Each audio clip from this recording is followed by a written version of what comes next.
देश की सरहदों पर तैनात एक आईटीबीपी के जवान की मां का हाथ अस्पताल की लापरवाही की वजह से काटना पड़ गया और फिर वही जवान उस कटे हुए हाथ को थर्माकोल के डिब्बे में लिए 3 दिनों तक न्याय के लिए भटकता रहा। यह दिल दहला देने वाला मंजर है कानपुर के पुलिस कमिश्नर ऑफिस का, जहां टाटमिल स्थित कृष्णा हॉस्पिटल की घोर लापरवाही की पोल खुलकर सामने आई। थाने ने नहीं सुना, अस्पताल प्रशासन ने नहीं सुना, स्थानीय अधिकारियों ने नहीं सुना। तब जाकर थका हारा वो वर्दीधारी बेटा कानपुर कमिश्नर की चौखट पर पहुंचा। और अब पूरा देश यही पूछ रहा है कि जब एक सैनिक को इंसाफ के लिए यूं दर दर भटकना पड़ता है तो इस सिस्टम में एक आम इंसान का क्या हाल होता होगा। सुनो यार, ए नेता। मेरा नाम विकास सिंह। मामला मेरी मम्मी जी को सांस में दिक्कत थी, गांव में कमजोरी थी, तो गांव से मैंने यहाँ बुलाया। यहाँ अपने बटालियन 32 बटालियन आईटीबी महाराजपुर में लेके गए मम्मी को। वहाँ डॉक्टर साहब ने देखा, ईसीजी किया, उन्होंने सीएपीएफ आयुष्मान प्लान में रेफर कर दिया। फिर मैं उनको लेके जा रहा था, एम्बुलेंस से हम लेके जा रहे थे, उनको ऑक्सीजन लगा के। रास्ते में इतनी ज़्यादा तबीयत खराब हो गई और उनको सांस घबरा रही थी, शरीर ठंडी होती जा रही थी। मैं पारस न ले जाके, क्योंकि शाम के समय 13 तारीख को जाम था, फिर मैं कृष्णा हॉस्पिटल में घुमा दी, मुझको मम्मी की जान बच जाए। वहाँ ले गया तो डॉक्टर साहब देखते हैं, बोलते हैं काफ़ी सीरियस है, इनको वेंटिलेटर में डालना पड़ सकता है, इनकी 1-2% चांस है कि बचेंगी।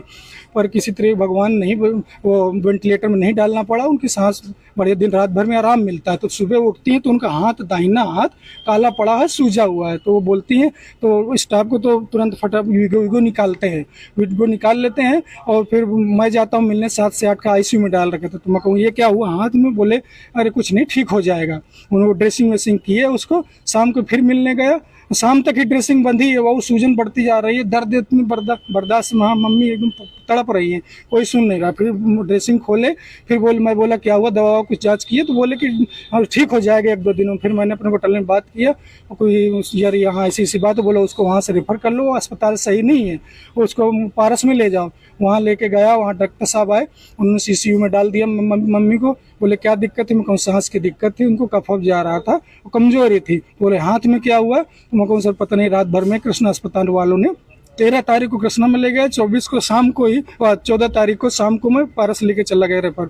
वहाँ डॉक्टर साहब बोलते हैं हाथ में क्या हुआ? मैं कहूँ पता नहीं, कृष्णा वालों ने 24 घंटे में क्या कर दिया, काला पड़ गया, सूजा है। उन्होंने जाँच किए तो ब्लड, ये कलाई से आगे उनका ब्लड नहीं जा रहा था। तो उन्होंने एक इंजेक्शन लगाया 40,000 को, कोई पतला करने का खून, उससे भी आराम नहीं मिला। फिर 15 तारीख को बोलते हैं हाथ काटना पड़ेगा, इन्फेक्शन बढ़ते जा रहा है। तो फिर मैं रिक्वेस्ट करता हूँ सर दाहिना हाथ बचा लीजिए प्लीज़ किसी तरह के। वो प्रयास बहुत करते हैं पर हाथ नहीं बचा पाते। 17 तारीख को हाथ काटना पड़ता है। आज कहाँ पे हाथ लेके तुम आए? हाथ मैं पीसी ऑफिस में लेके आया था। पहले रेल बाजार थाने गया, फिर वो अपर पुलिस आयुक्त शिक्षा सिंह है, मैडम IPS मैम है, उनके पास गया। वो बोली CMO के पास जाओ, सब लोग डॉक्यूमेंट्स ले रहे हैं। कोई बोलता है वो जांच करेंगे, कोई बोलता है पुलिस जांच करेगी, कोई सुन नहीं रहा। हाथ 3 दिन से लिए मैं घूम रहा हूँ।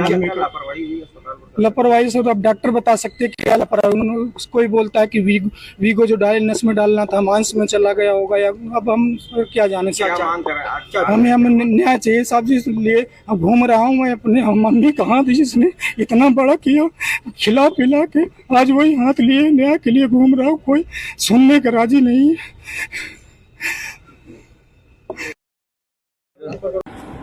आज एक विकास नामक व्यक्ति जो ITBP में कार्यरत हैं, उनके द्वारा स्वयं प्रस्तुत होकर पुलिस कमिश्नर कानपुर को एक शिकायती प्रार्थना पत्र दिया गया, जिसमें उन्होंने कृष्णा हॉस्पिटल पर अपनी माताजी के इलाज के संबंध में लापरवाही बरतने संबंधी कुछ आरोप लगाए हैं। इस पत्र के बाद तत्काल पुलिस कमिश्नर कानपुर सर द्वारा इसको एक DO लेटर के माध्यम से मुख्य चिकित्सा अधिकारी को भेजा गया है और उनसे एक प्रारंभिक जांच तत्काल उपलब्ध कराने हेतु कहा गया है और साथ में फोन पर वार्ता भी की गई है। इस प्रारंभिक जांच आख्या जो मुख्य चिकित्सा अधिकारी द्वारा प्रस्तुत की जाएगी, उसके आधार पर जो भी तथ्य उस जांच आख्या में आते हैं, उसके आधार पर आगे विधिक कार्यवाही जो है वो पुलिस द्वारा की जाएगी।